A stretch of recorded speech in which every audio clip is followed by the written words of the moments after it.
Welcome student of 11th Standard Commerce KB Rohmare Junior College Kopergaon. Today we have learned bookkeeping and accountancy in this subject, unit number 2, meaning and fundamentals of double entry bookkeeping. Lecture number 14. My name is Professor Gaikwad KK. Let's start today's lecture. Student, previous lecture we have studied meaning and definition of double entry bookkeeping and methods of recording accounting information included Indian system.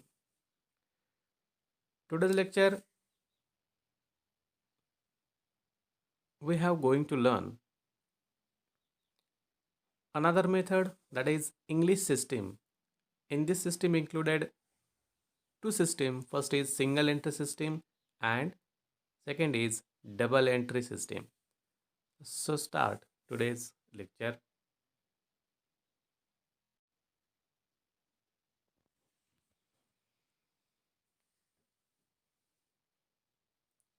English system. First is single entry system. This system of accounting records only cash book and personal account. It is unscientific method and also known as incompleted recording system because it changes with the convention of business for recording transaction. This system of accounting does not provide accurate information about the financial position of business and it is suitable for small business. बघा आता single entry system आहे, एक नोंद पद्धत आहे. या single entry system संदर्भामध्ये इयत्ता 12वीच्या पुस्तकामध्ये मागच्या वर्षी हे प्रकरण होतं, परंतु बदललेला जो काही अभ्यासक्रम आहे त्या अभ्यासक्रमानुसार आता 11वीच्या पुस्तकामध्ये सिंगल एंट्री सिस्टीम हे नव्याने समाविष्ट झालेलं प्रकरण आहे. म्हणून 11वीमध्ये असताना आपल्याला दोन्ही मेथड्सचा अभ्यास करायला मिळणार आहे की ज्यामध्ये सिंगल एंट्री सिस्टीम आणि डबल एंट्री सिस्टीम असे दोन्ही पण सिस्टीम्स आपल्याला अभ्यासक्रमामध्ये आहेत. म्हणून सिंगल एंट्री सिस्टीम म्हणजे एक नोंद पद्धत. या संदर्भामध्ये आपल्याला महत्त्वाचं काय लक्षात ठेवायचं आहे बघा, this system of accounting records only cash book and personal account. म्हणजे या सिस्टीममध्ये तुम्हाला रेकॉर्ड काय करायचं आहे, फक्त कॅश बुक. मग आता कॅश बुक म्हणजे काय आहे, तर रोख पुस्तक, रोख स्वरूपाची जी काही ट्रान्झॅक्शन्स झालेली आहेत ती तुम्हाला या पुस्तकामध्ये रेकॉर्ड करायचे आहेत. त्याचबरोबर पर्सनल अकाउंट्स आहेत, म्हणजे वैयक्तिक जे खाते असणार आहेत त्या खात्यांची माहिती या सिंगल एंट्री सिस्टीममध्ये रेकॉर्ड होणार आहे. It is unscientific method and also known as incompleted recording system.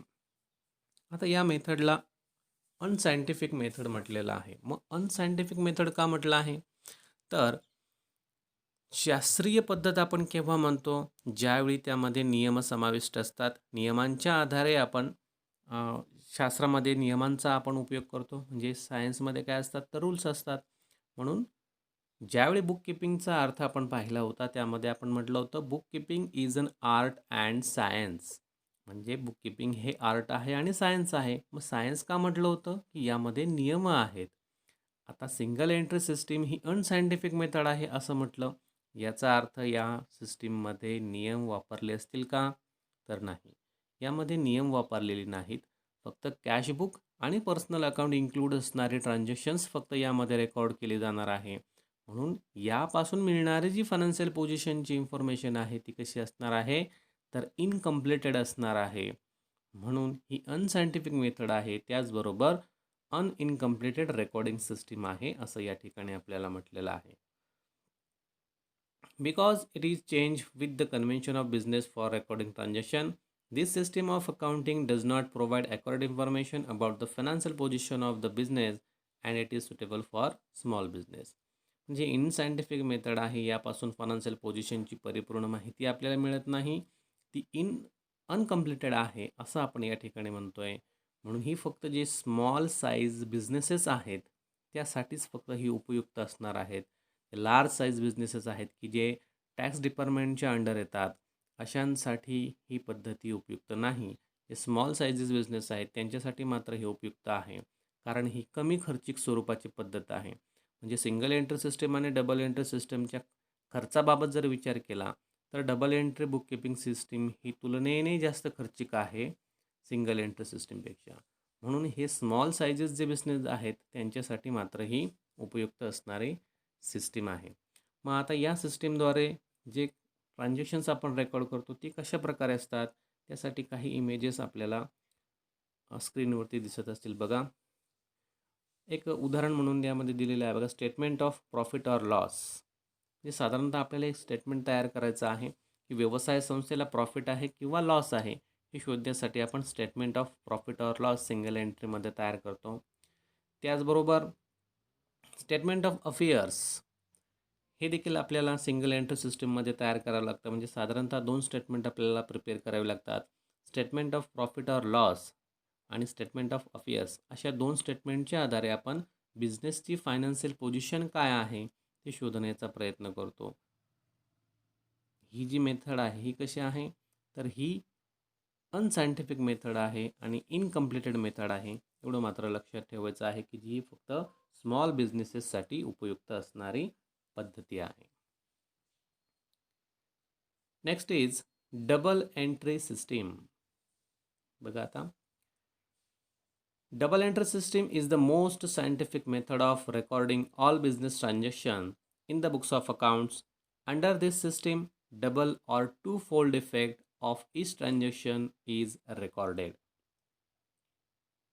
Double entry bookkeeping system is the most scientific method. आता या ठिकाणी बघा, सायंटिफिक अनसायंटिफिक. पहिल्या मेथडमध्ये पाहिलं आपण सिंगल एंट्री सिस्टीम कशी आहे, अनसायंटिफिक आहे. तर double entry system is most scientific method आहे. मग आता सायंटिफिक आहे, वैज्ञानिक आहे, शास्त्रीय आहे, याचा अर्थ यामध्ये काय असणार आहेत, तर रूल्स असणार आहेत, नियम असणार आहे. म्हणजे ही जी मेथड आहे ही नियमांच्या आधारे चालणार आहे, ज्याला अकाउंटन्सीमध्ये आपण अकाउंटन्सीचे गोल्डन रूल्स असं म्हणतो. हे एकूण 3 नियम असतात. त्या 3 नियमांच्या आधारे अकाउंटन्सी चालत असते. म्हणून या सिस्टीममध्ये ते 3ही नियम आपण यूज करणार आहोत. म्हणून ही कशी पद्धती आहे, तर मोस्ट सायंटिफिक मेथड आहे. म्हणजे ही शास्त्रशुद्ध पद्धत आहे. Under this system double or two fold effect of each transaction is recorded. आता सिस्टीमचं नावच आहे डबल एंट्री सिस्टीम. याचा अर्थ आपण एका ट्रान्झॅक्शनची 2 नोंदी घेणार आहोत. 2 नोंदी घेत असताना आपल्याला एक नोंद ही डेबिट करायची असते आणि एक नोंद ही क्रेडिट करायची असते आणि त्या आधारावरतीच आपण फायनान्शियल पोझिशन्सची माहिती मिळत असतो. म्हणून according to double entry book keeping system, one account is to be debited and another account is to be credited with equal amount. म्हणजे एक ट्रान्झॅक्शन ज्यावेळी तयार होणार आहे त्या ट्रान्झॅक्शनमध्ये आपल्याला 2 पर्सन किंवा 2 पर्सन, 2 पार्टीज, 2 अकाउंट्स शोधायचे आहेत. हे 2 व्यक्ती किंवा 2 इफेक्ट किंवा 2 अस्पेक्ट्स हे आपल्याला शोधायचे आहेत.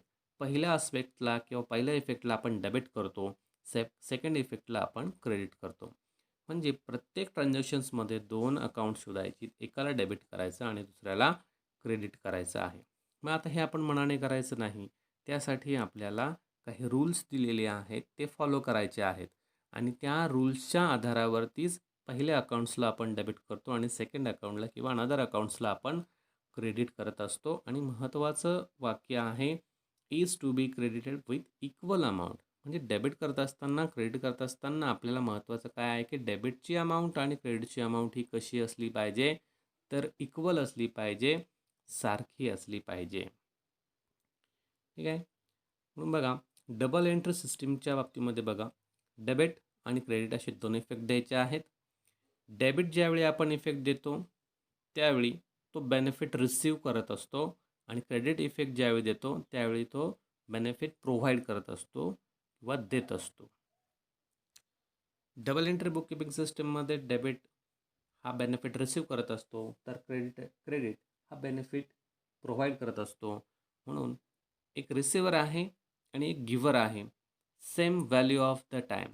ज्यावेळी आपण डेबिट करतो, ज्यावेळी आपण क्रेडिट करतो, अशा वेळी दोघांची जी अमाऊंट असणार आहे ती सेम असणार आहे. हे मात्र या ठिकाणी लक्षात ठेवणं गरजेचं आहे. म्हणून बघा,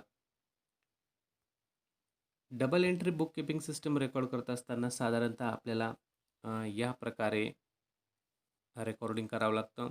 एक माहितीसाठी एक इमेज आपल्या स्क्रीनवरती दिसत असेल, की ज्यामध्ये अकाउंट नेम आणि डेबिट आणि क्रेडिट अमाउंट अशी कॉलम दिसत आहेत, की ज्यामध्ये डाव्या बाजूला आपल्याला एक एंट्री प्रोव्हाईड केलेली आहे किंवा एंट्री तयार केलेली आहे, की ज्यामध्ये एकाला आपण डेबिट केलेलं आहे, सेकंड अकाउंटला आपण क्रेडिट केलेलं आहे. त्याचबरोबर इंटू ब्रॅकेट नॅरेशन पण आपण लिहिलेलं आहे. याबद्दल आपण माहिती मागच्या लेक्चर्समध्ये घेतलेली आहे, की एंट्री कशी तयार होते. तर एक एंट्री या ठिकाणी तयार करून दाखवलेली आहे. त्याचबरोबर डेबिट आणि क्रेडिट, ज्यावेळी आपण डेबिटची अमाऊंट लिहितो, ज्यावेळी आपण क्रेडिटची अमाऊंट लिहितो, तर एक तुम्हाला इमेजमध्ये दिसत असेल, की अमाउंट्स मात्र ह्या इक्वल दिसत आहेत. म्हणजेच जसं आपण आत्ता सांगितलं, की double entry book keeping system, debit is receiver असतो आणि क्रेडिट इज गिव्हर असतो. त्यावेळी दोघांची अमाऊंट मात्र सेम लिहायची असते. ॲट अ टाईम ते व्हॅल्यू मात्र सेम लिहित चालायची आहे. म्हणून आपल्याला माहितीसाठी इमेज दिलेली आहे ती बघा व्यवस्थित, की ज्यामध्ये डेबिट आणि क्रेडिटची अमाऊंट आपल्याला प्रत्येक एंट्रीमध्ये सारखी दिसत असेल. त्याचबरोबर आपण जी double entry book keeping system आहे ती रेकॉर्ड ज्या पुस्तकामध्ये करतो त्याला आपण जर्नल असं म्हणतो. ते पुढे आपल्याला प्रकरण येणार आहे, की जर्नलमध्ये रेकॉर्डिंग करण्याची पद्धत कशी असते आणि ते साधारणतः तुम्हाला त्याची माहिती व्हावी म्हणून जर्नलचं एक इमेज स्क्रीनवरती तुम्हाला दिसत असेल, की जर्नल या पुस्तकामध्ये ज्यावेळी आपण accounts double entry book keeping सिस्टमनुसार रेकॉर्ड करतो, त्यावेळी साधारणतः त्याचं चित्र याप्रमाणे दिसणार आहे आपल्याला, की डेट, पर्टिक्युलर, डेबिट अमाऊंट आणि क्रेडिट अमाऊंट याप्रमाणे असणार आहे. ज्या तारखेला ते ट्रान्झॅक्शन तयार झालं ती तारीख, त्याचबरोबर आपल्याला एंट्री तयार करायची असते. एंट्री तयार केल्यानंतर एकाला डेबिट आणि सेकंड अकाउंटला आपण क्रेडिट करतो. अमाऊंट मात्र आपण दोघांची इक्वल लिहित असतो, हे मात्र लक्षात ठेवायचं आहे. ठीक आहे. दिलेली माहिती व्यवस्थित पुन्हा पुन्हा बघा. तीच माहिती आपल्या पुस्तकामध्ये पण दिलेली आहे. त्याचबरोबर घरच्या वहीमध्ये नोट्स तयार करा. व्हिडिओबाबत जर काही अडचण असेल तर मला व्हिडिओच्या कमेंट बॉक्समध्ये मेन्शन करा. मी त्याची उत्तरं देण्याचा निश्चित प्रयत्न करेल. पुढच्या तासाला आपण यापुढचे ज्या काही कन्सेप्ट आहे त्यावरती चर्चा करणार आहोत. थँक्यू.